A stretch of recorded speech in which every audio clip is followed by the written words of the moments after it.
इस कहानी में श्री कृष्ण खुद अपने भक्तों की रखवाली करते हैं। एक बार की बात है, वृंदावन के छोटे गांव में रूपा और राम सिंह नाम के पति पत्नी रहते थे। वह दोनों आंखों से देख नहीं पाते थे और हर रोज भिक्षा मांगकर ही दोनों श्री कृष्ण भक्ति किया करते थे। भोजन करने से पहले वह उस भोजन का भोग श्री कृष्ण को लगाया करते थे और उस भोग वाले प्रसाद को सब में बांट के खाते थे। श्री कृष्ण भी उनकी भक्ति से बहुत ज़्यादा प्रसन्न थे।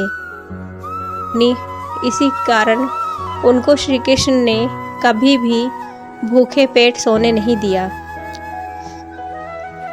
चारों ओर जन्माष्टमी की धूम मची थी। गोकुल वृंदावन बरसाना क्षेत्र में जन्मोत्सव की विशेष मनोहर छटा देखने को मिलती थी। रूपा खुद भी पुत्र को जन्म देने वाली थी। उसे खुद नहीं मालूम था कि वह जन्माष्टमी के दिन ही एक पुत्र को जन्म देने वाली है। ठीक उसी समय उसने पुत्र को जन्म दिया। उनका पुत्र भी बड़ा होकर अपने माता पिता की तरह ही श्री कृष्ण की भक्ति करने लगा। उसका नाम उन्होंने चंदू रखा था। वह अपने नाम के अनुसार ही शांत और शीतल स्वभाव का था। चंदू जब भी बीमार होता या फिर अपने रास्ते से भटक जाता था तो उसकी मदद एक गाय चराने वाला एक लड़का करता था। उसका नाम रोशन था। उसने बताया था कि वह पास के गांव में रहता है।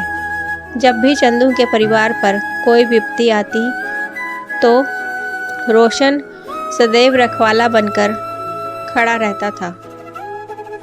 चंदू जब बड़ा हुआ तो वह रोशन के गांव में जाकर रोशन को अपनी मदद के लिए खोजने लगा।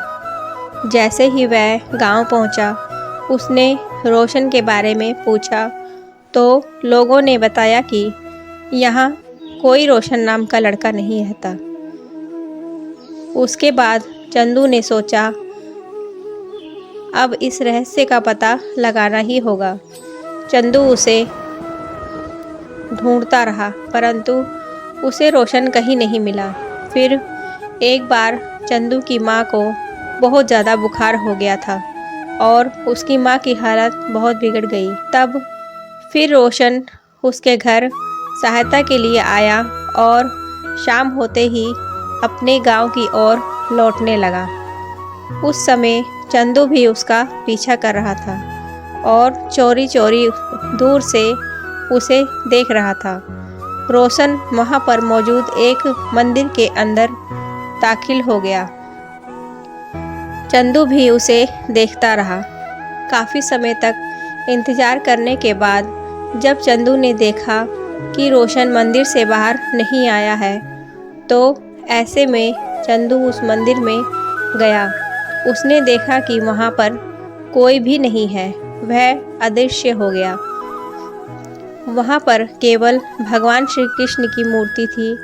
चंदू समझ गया कि वह रोशन कोई और नहीं स्वयं श्री कृष्ण जी थे जो उनके परिवार की हर मुसीबत में रखवाली करते थे। इस कहानी से हमें यह सीख मिलती है कि हमें भगवान में श्रद्धा और भक्ति भाव रखना चाहिए। पता नहीं किस रूप में भगवान आ जाए हमारी मदद करने के लिए, क्योंकि भगवान हमेशा हमारे साथ ही होते हैं। बस हमें भगवान को दिल से याद करना चाहिए। वो अवश्य हमारी मदद के लिए आते हैं। जय श्री राधे कृष्णा।